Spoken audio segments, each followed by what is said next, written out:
bari abantu ntuzabavugeho n'abakozi ba government pipe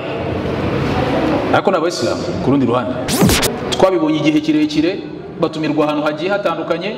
muri event zikomakomeye zaba ari event bwite z'ubuyobozi bw'igihugu bwite n'ahandi hagiye hatandukanye mutugerereyo batubwirire wenda ubutaha n'ibyanga nkuko bajya bavuga hazashya.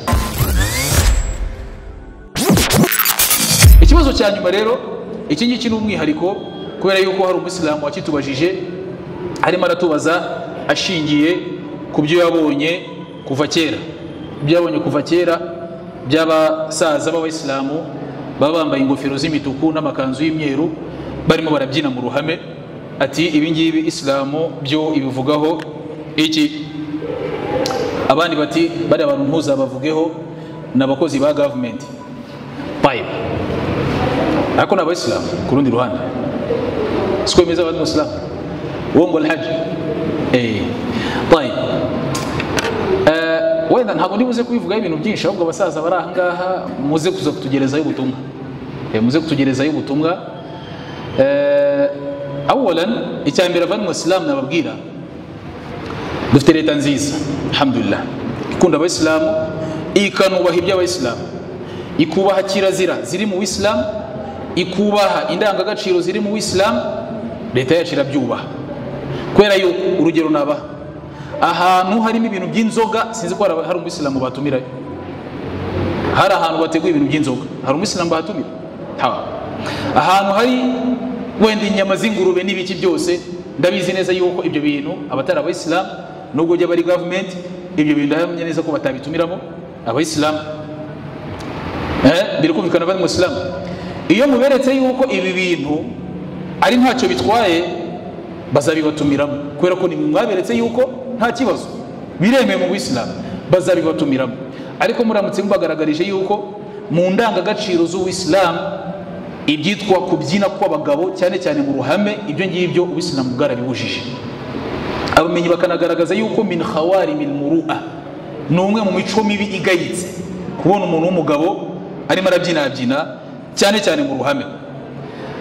Ubwo rero iyo tugiye kuvuga kwishima no kwinezeza Uwislam ntabwo bwigeze bwanga yuko abantu bishima ngo baninezeze ariko bwashyizeho imipaka abinezeza mwinezeze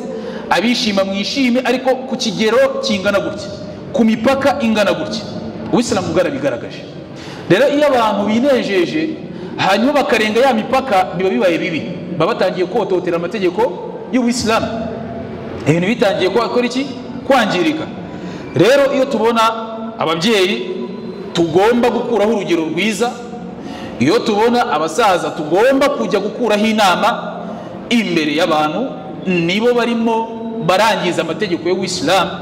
nibo bari kurengera ku mategeko y'Uwislam ahanga ndahamye neza yuko wajya unamureba watekereza kumukuraho inama ugasanga ari ntazo ari buze kuguha ze ku giti cye kigeze yigira. Biri kumvikana bani Muslim ibi ngibi ndagira ngo dukureho urujijo abantu bashobora kubyandika. Hari utugoma baba bafite turiya tugoma duteye muri buriya buryo hari icyo Uwislamu bwavuze kuri turiya tugoma bagaragaza yuko twemewe gukoreshwa ahakurikira ahambere mu bukwe cyane cyane ku bagore bari bonyine barimo barishimana n'umugeni. Hanyuma ahandi fil a'yad ku malayidi Eid al-Fitr Eid al-Adha abantu bagaragaza ibyishimo kubera ko umunsi w'Eid tuzi neza yuko ari umunsi wo gushimangira ibyishimo abantu bakanezerwa abantu bagatumira abandi tugasangira. Ahandi ni mu imyiyerekano tuba tuvuga ahangaha ni nko kuba abantu bagiye gukoresha turiya dukoresho barimo bamwe muri bo ni ingabo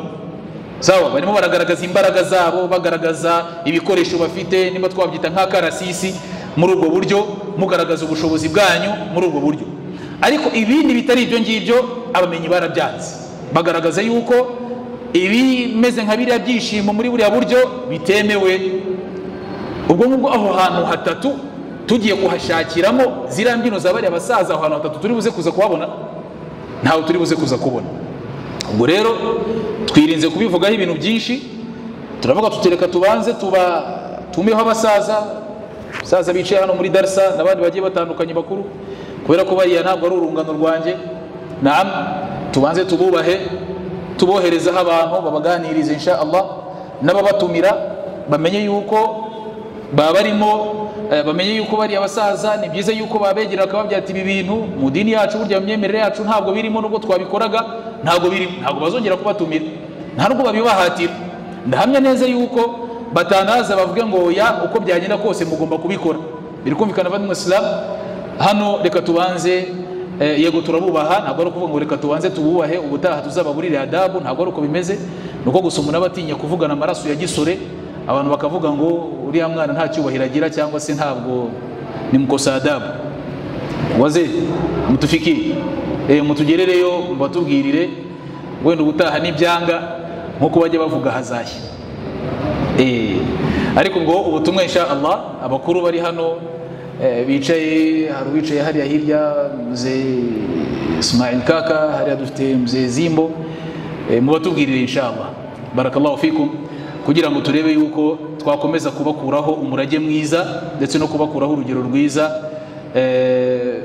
bigaragarira amaso ndetse n'amatwi yacu abasha kubyumva twabibonye igihe kirekire batumirwa ahantu hagiye hatandukanye